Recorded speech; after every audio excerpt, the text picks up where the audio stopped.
Hi friends, ఈరోజు మనము విజయవాడ ప్రకాశం బ్యారేజీకి దగ్గరలో ఉన్న విజయకీలాద్రి మీద ఉన్న భూ వరాహస్వామిని దర్శించుకోవడానికి వెళ్తున్నాము.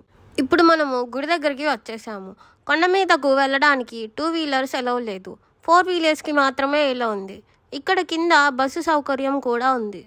ఇప్పుడు బస్సులో ఘాట్ రోడ్ మీద కొండ మీదకి వెళ్ళడం జరిగింది. ఆలయం గురించి చెప్పాలంటే శ్రీ పెద్ద జిఆర్ స్వామి వారు 50 ఏళ్ల క్రితం చేసిన మహా సంకల్పం అనే చెప్పవచ్చు. ఆళ్వార్ ఆచార్య సహిత విశ్వసేనుని ఆలయం, వీళ్ళు మన గురువులు.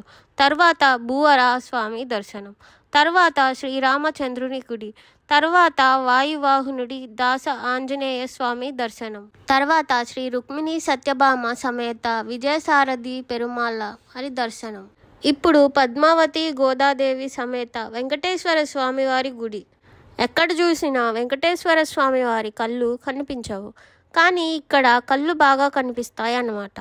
తర్వాత శ్రీ పద్మావతి అమ్మవారు దర్శనం, తర్వాత శ్రీ ఆండాల్ అమ్మవారు దర్శనం, తర్వాత శ్రీ సుదర్శన పెరుమాళ్ళ దర్శనం.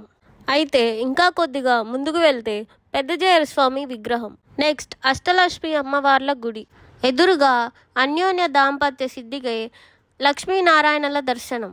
తర్వాత అమ్మవార్లు శ్రీ మహాలక్ష్మి అమ్మవారు, శ్రీ వీరలక్ష్మి అమ్మవారు, శ్రీ ధనలక్ష్మి అమ్మవారు, శ్రీ సంతానలక్ష్మి అమ్మవారు, శ్రీ జయలక్ష్మి అమ్మవారు, శ్రీ ధాన్యలక్ష్మి అమ్మవారు, శ్రీ ధైర్యలక్ష్మి అమ్మవారు, శ్రీ రాజలక్ష్మి అమ్మవార్లతో గుడి కలకలలాడుతూ ఉంది.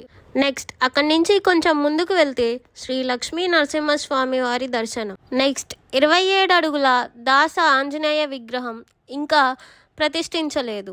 దాని తర్వాత శ్రీ బృనీల సమేత వైకుంఠనాథుని గుడి.